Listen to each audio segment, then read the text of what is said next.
Bueno, vamos a tratar en esta cuarta clase el siguiente elemento, el siguiente estadio del proceso de sanación, que le hemos llamado también la segunda estación de la conciencia, pero este término es muy engañoso y en este segundo momento, el sujeto, al experimentar este malestar en tanto síntoma, pero detrás de este malestar se encuentra el mal del ser, donde experimenta la angustia de la falta, eh, entra en un proceso de búsqueda, entra en un proceso de poder, podríamos llamarle así, encontrar esos remedios de la angustia, esos remedios de la falta, ¿no? Entonces inicia un caminar buscando la terapia, la psicoterapia, eh, surcando estos caminos de la autoayuda, del crecimiento personal, del desarrollo humano, en fin, toda una serie de caminos, de un peregrinaje donde empieza a buscar el remedio infalible para definitivamente poder anular, para poder extinguir la angustia y poder llevar a cabo este ascenso en el crecimiento del ser, ¿no? En la búsqueda de ser mejor persona, en la búsqueda de poder sanar esas heridas que siguen generando costras, que siguen generando inflamación dentro del ego, dentro del cuerpo, dentro del psiquismo, ¿no? Entonces estamos hablando del sufrimiento. Esta búsqueda por el remedio, pues lo va a llevar o la va a llevar a un peregrinaje. En este peregrinaje aún va a estar buscando afuera lo que le falta adentro. Va a entrar en esta ilusión donde va a creer que la técnica, el gurú, la enseñanza, el proceso, el remedio, la hierba, etcétera, va a venir a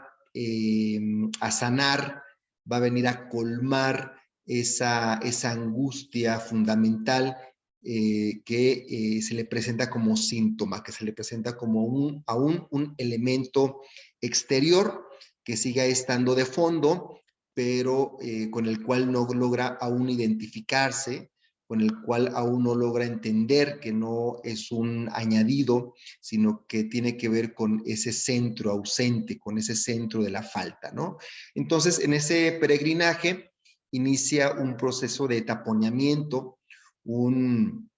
busca la técnica que logre taponear esa falta. Entonces, para eso, pues va a utilizar diferentes remedios para ese taponeamiento. Uno de ellos puede ser la psicoterapia, pero también lo puede ser la religión, también lo puede ser la pareja, lo pueden ser los hijos, lo puede ser el trabajo, lo puede ser la droga, lo puede ser la ideología, lo puede ser un sistema ideológico de izquierda, de derecha, y entonces ahí también puede advenir el fanatismo, ahí puede hallarse, digamos, una ilusión de que allá afuera existe el Mesías o existe la sustancia milagrosa que va a venir, digámoslo así, a completar esa falta, ¿no? Entonces inicia un proceso, digamos, de extinción de los síntomas de la angustia, ¿no? Empieza en un proceso de querer acallar la mente, de querer acallar las emociones, de querer acallar el síntoma a nivel físico, esta búsqueda de la extinción del sujeto, del malestar en el sujeto, muchas veces puede llevar hacia una especie de agresión, ¿no? Una autoagresión, porque el síntoma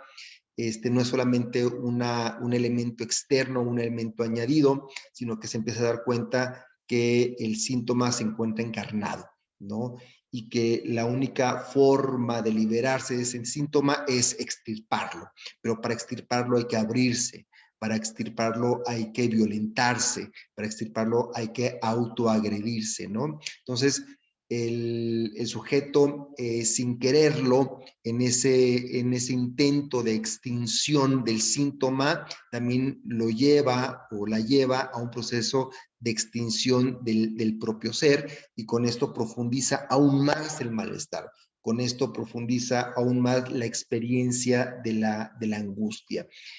Pero aquí nos encontramos con un elemento clave, que es aún la ingenuidad del sujeto en la creencia, podemos llamarlo así, una ilusión de que va a haber algo allá afuera que va a lograr colmar esa falta y esa angustia. Esta ingenuidad puede ser representada de forma magistral por la carta del tarot de El Loco, en este caso de Aleister Crowley, que nos presenta precisamente este aspecto arquetípico del sujeto en su ingenuidad, en esta, digamos, dimensión aún ilusoria, donde cree que llevando a cabo este peregrinaje va a encontrar allá afuera lo que le hace falta allá adentro, ¿no? Entonces, en esa ilusión, pues va a empezar a consumir toda una serie de discursos, de prácticas, de técnicas que le permitan apaciguar, que le permitan, le vendan esta ilusión de extinción de la angustia, ¿no? Encontrar ese taponamiento de la falta que se encuentra ahí en el fondo del ser.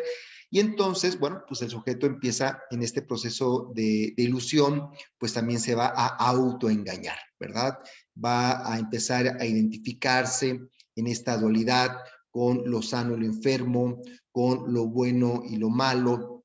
y entonces quizás empiece a sentirse como una persona iluminada, como una persona sana, como una persona que se encuentra ya en este proceso de sanación y que se diferencia de otras personas que aún se encuentran dentro de la Matrix, ¿verdad? Pero no son más que autoengaños que lleva a cabo el sujeto para hacerse creer a sí mismo o a sí misma que está haciendo algo,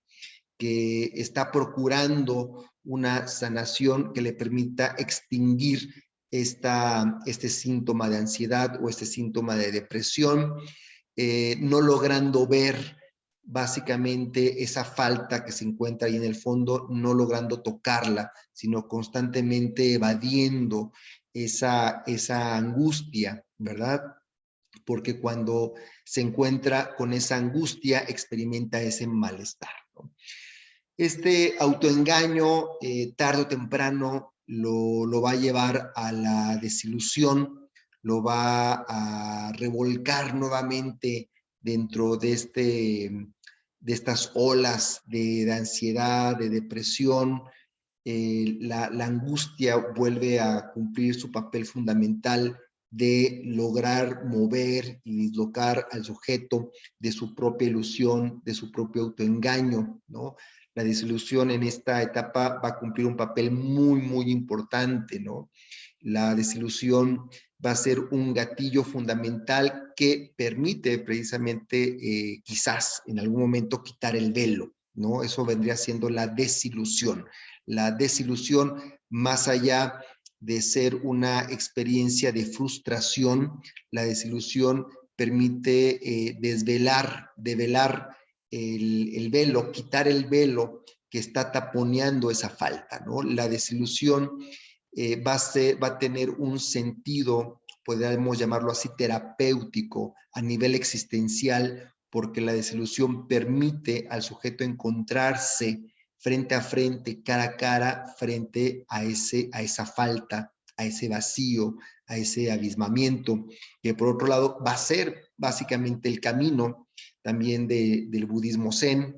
va a ser el camino que plantea la filocalia, va a ser la vereda del gran silencio, va a suponer en otro momento la posibilidad de estar frente a frente con angustia sin ser afectado en una especie de apatía, ¿no? Sin embargo, en esta desilusión, que el sujeto se la va a tomar muy en serio, va a sobrevenir la desesperanza, ¿no? En esta desesperanza que viene de esta desilusión, pues entonces pues va a experimentar, va a creer que ya no existe entonces ningún remedio, que todos los remedios, ¿verdad?, que ha buscado, todos los milagros que ha tratado de